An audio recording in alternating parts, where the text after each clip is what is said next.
Ignition sequence starts. 6, 5, 4, 3, 2, 1, 0. Liftoff. We have a liftoff.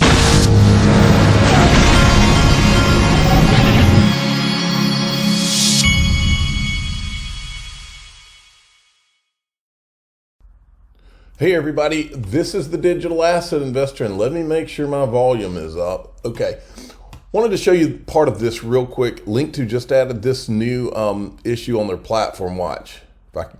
Shoot.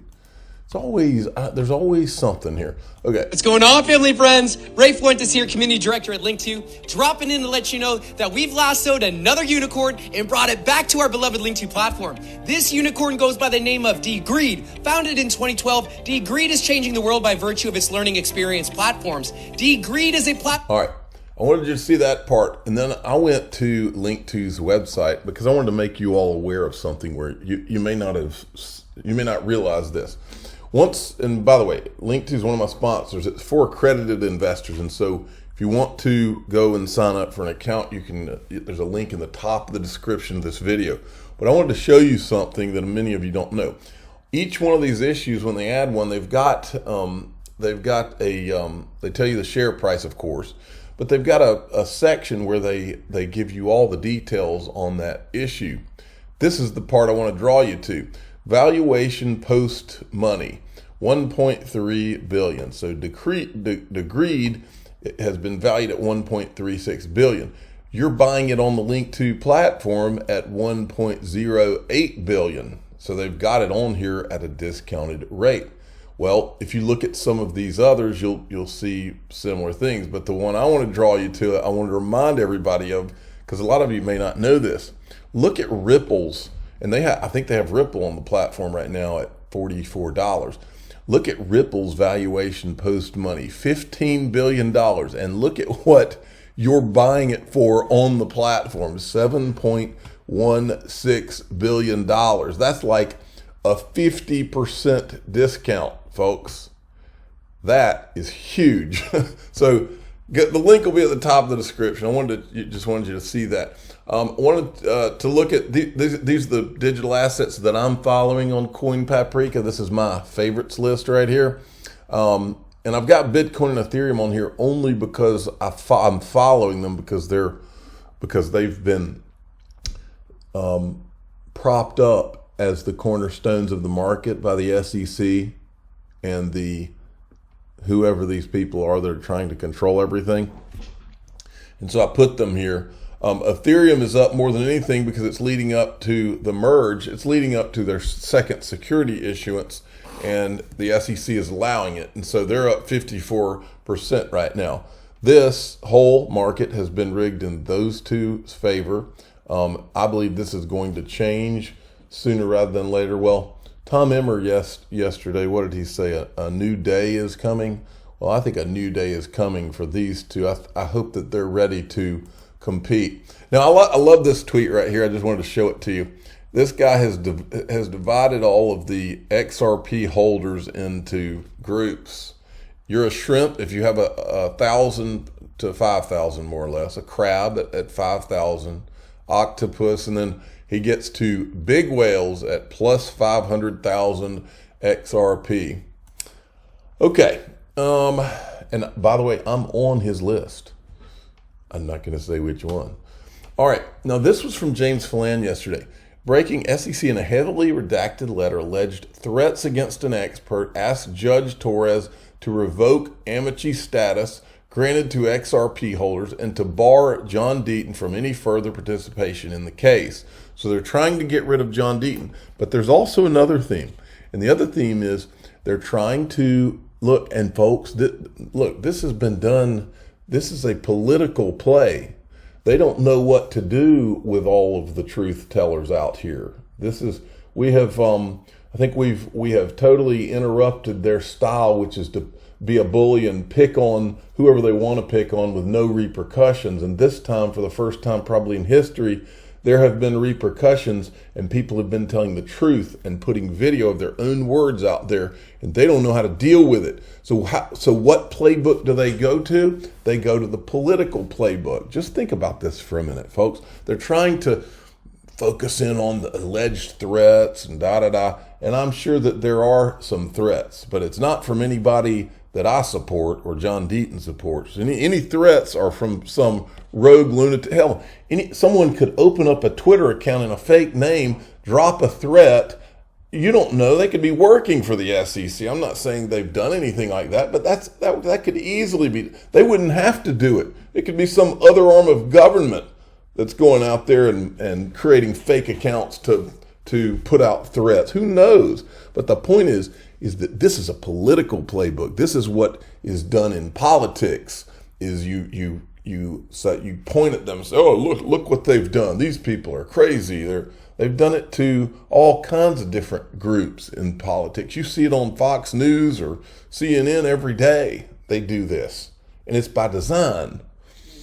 When they don't have the truth on their side, they have to do stuff like this. And so, threats against our experts, and so whatever. Now, this was in this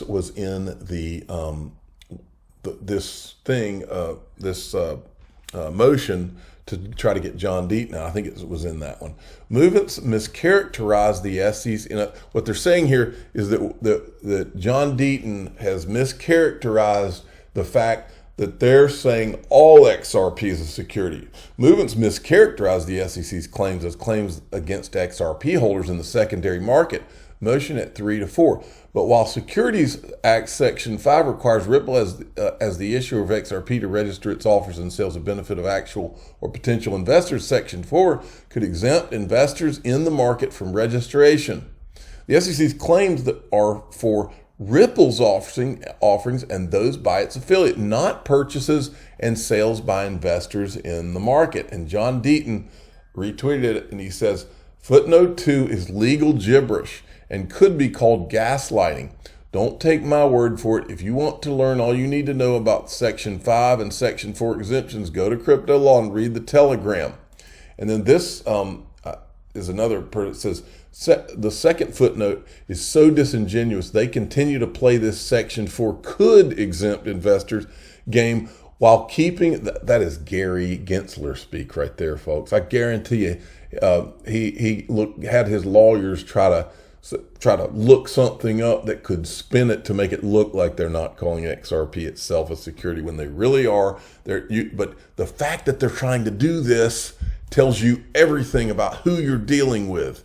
You are dealing with a bunch of dishonest people who don't care about the truth, and like the last ruling, don't particularly care about the law.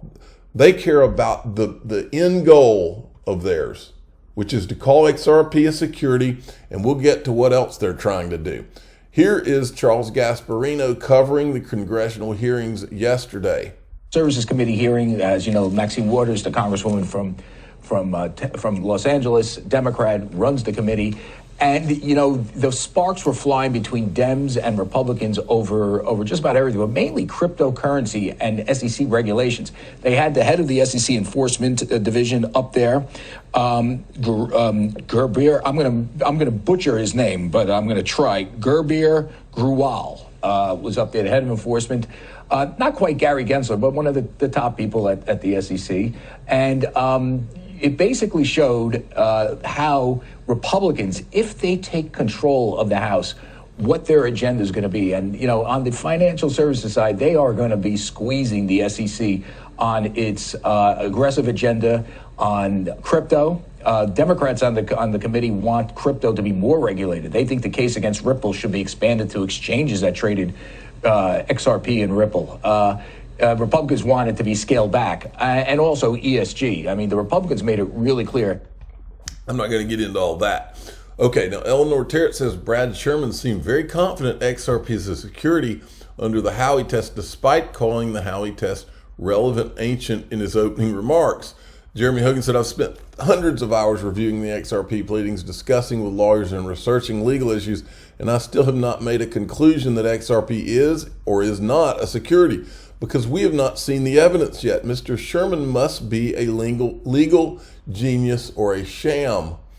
And then Stuart Alderati came in yesterday and weighed in on Brad Sherman. Can I get a fact check on aisle 2, please? Rep Sherman, the U.S. has not, in fact, no country has determined XRP to be a security when elected officials don't understand that the mere filing of a case by the SEC doesn't determine anything. It's more than concerning. And then Brad Garlinghouse weighed in. Representative Brad Sherman was magna cum laude at Harvard Law. He must know better, but is trying yet again to advance a political agenda over sound policy and ignoring what the law actually says.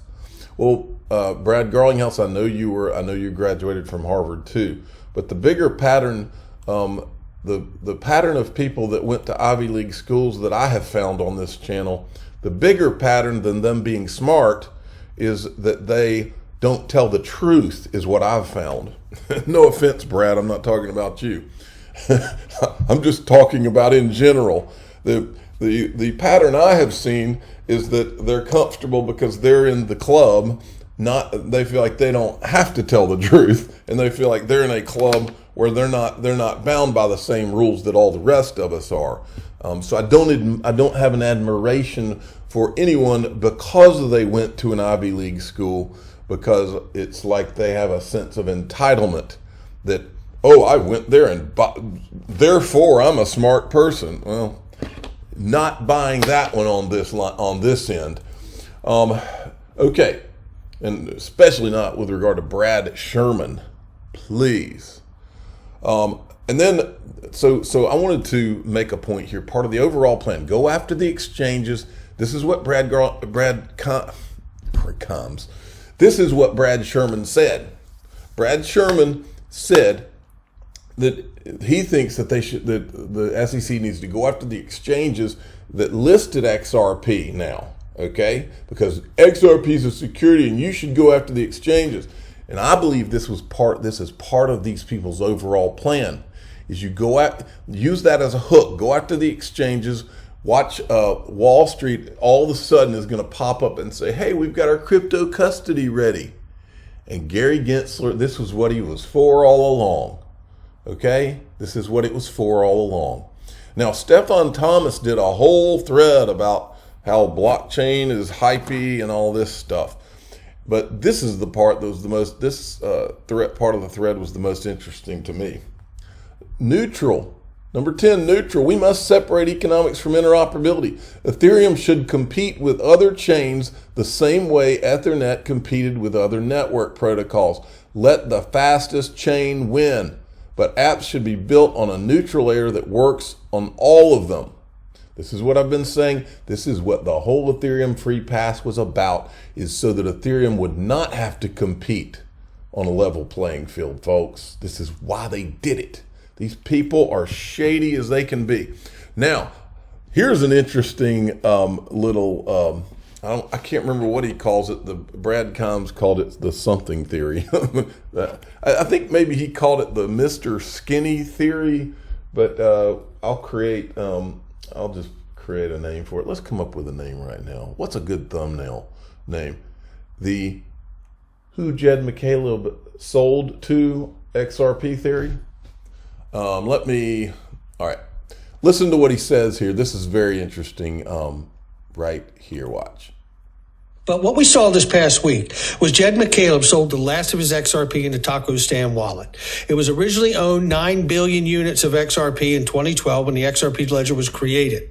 Now, through all of this agreement, basically, and I want to bring you down here, after Jed's departure from the company, Jed sold XRP into the market with regularity from 2013 through this past weekend. Ultimately, an agreement in 2016 outlined all of Jed and his children's remaining XRP, approximately 5.3 billion, would be placed in escrow with the XRP released in a manner consistent with the settlement agreement. Jed was allowed to sell his remaining XRP based on the daily volume in XRP markets. Jed was required to donate 2 billion XRP to charity donor-advised fund of his choice. Jed also agreed to sell all of his shares in Ripple, the company. This, which is a part of our conversation. In 2019, in the 2019 Q4 report, what did we learn back in 2019? We learned Ripple dumped 0 XRP onto the crypto exchanges in Q4 2019. Right there is a number. Programmatic sales, 0. Programmatic sales, as I've come to understand it, is sales to the secondary market, which is the exchanges we buy from. So that is what Ripple made clear. They continued to reduce its sales in Q4 2019, totaling 0 for programmatic sales. Now, obviously, institutional OTC direct sales continued for obvious reasons. But then we have Q2 2020. The Q2 2020 report taught us this, is that we learned Ripple buying back XRP from the secondary market really means for assets long-term future. Now, what's interesting about Ripple announcing that they were buying back is at that time, I was understanding that Ripple was really declaring that we are a customer and use XRP as a customer just the way anyone else does out here as a market maker, right? And that was very interesting to me to learn that. So Ripple had stopped programmatic sales in 2019, and obviously beyond, because they did say that they said other places as well that they stopped programmatic sales and haven't done it since 2019. It's always made me wonder, where does the exchanges get the XRP from if they stop programmatic sales to the secondary market? Well, Hold on. Sorry, got interrupted. My 10-year-old spent the night off at somebody's house last night, and they were bringing him back home. So let's finish this thing. To the secondary market. Well, the question is now is what if Jed McCaleb was not selling to the Fed, not selling to the Treasury or anyone else, but in fact has been selling to the secondary market and the exchanges themselves. And Ripple would have no need to do so because Jed had so many to sell.